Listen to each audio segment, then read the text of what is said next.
Bismillahirrahmanirrahim. Assalamualaikum warahmatullahi wabarakatuh. Baik, karena besok mau ada rakor lagi antara DPR dengan Kemendikbudristek BKN. Ini saya sedikit memberikan sebuah usulan dan semoga ini bisa didengar sampai sana ya. Jadi saya melihat beberapa usulan atau saran dari rekan-rekan di komentar dan ini saya simpulkan jadi seperti ini. Semoga ini cocok. Nah, yang pertama tentu yang harus diubah adalah aturan pemilihan formasi bagi P1 menggunakan acuan linearitas ijazah dan atau linearitas sertifikat pendidik. Nah, bukan lagi kita ngomongin tentang dulu tesnya apa, maka formasi yang diambil harus itu. Kalau seperti itu nanti nggak selesai-selesai. Misal ini untuk biologi ya, ini guru dengan sertifikat ijazahnya itu adalah biologi, maka dia harus bisa memilih SD, guru kelas, SMP, SMA.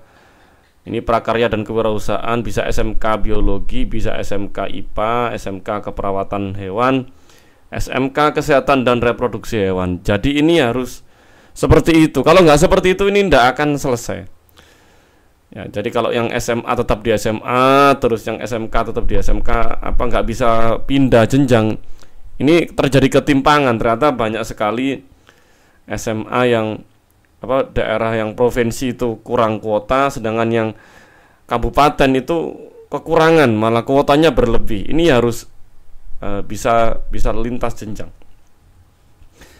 Atau selain menggunakan ijazah, bisa juga dengan sertifikat pendidiknya gitu. Jadi skupnya akan jauh lebih luas lagi. Nah, skup pilihannya bisa lebih banyak. Dan tentu yang kedua harus dibuka untuk lintas daerah gitu. Misalkan provinsi pindah ke kabupaten atau pindah ke provinsi lain, ini harus dibuka. Kalau nggak begitu nggak selesai untuk P1 ini. Paling nunggu lagi tahun depan dan tahun depan. Oke, yang ketiga, nah ini saran, ini sifatnya saran. Barangkali ini didengar atau semoga saja didengar. Saya pasti ya doa saya didengar. Guru P1 harus memilih 10 formasi yang linear dengan ijazahnya. Kayak nggak mungkin ya, tapi ya kita usul aja, namanya usul. Misalkan guru S1 pendidikan biologi memilih di bisa 10 seperti ini nanti. Oke, jika sudah memilih 10 seperti ini, kemudian gimana? Nah, dilakukan perankingan sesuai aturan BKN dan Panselnas. Nah, seperti yang kemarin, kita pakai lagi seperti THK2 masuk duluan, orang negeri masuk duluan, lulusan PPG masuk duluan, terakhir guru swasta. Skup diperluas. Dan kemudian jika masih ada sisa formasi, guru memilih 10 formasi lagi yang masih tersedia. Misalkan ini ada guru yang nggak dapat formasi, terus ada sisa, memilih lagi. Dan kemudian dilakukan perankingan lagi sesuai aturan BKN dan Panselnas. Nah, seperti ini. Nah, dilakukan hingga P1-nya ini habis. Kemudian kemarin itu muncul pertanyaan, gimana dengan bahasa Inggris? Saya pikir-pikir gitu ya, gimana solusinya? Saya cuma nemu satu solusi ini.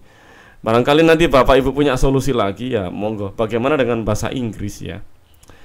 Nah, ini harus kita tambah, nggak mungkin linearitasnya hanya bahasa Inggris saja, nggak cukup P1-nya. Saya sudah hitung-hitung itu nggak cukup.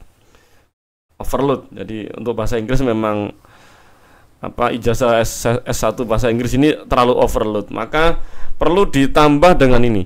Jadi linearitasnya harus ditambah dengan guru kelas SD. Baru ini mungkin kemungkinan besar ini bisa. Nah, gitu. Jadi ini usulan kami, semoga ini didengar sampai ke DPR, sampai ke mana ya? Sampai ke Bu Nunu, sampai ke ya semoga besok ini bisa sampai gitu ya. Oke, baik teman-teman, barangkali ada solusi yang perlu kita bahas bareng, kemudian bisa kita usulkan gitu. Kita bisa sharing bareng-bareng di kolom komentar. Terima kasih. Tetap semangat.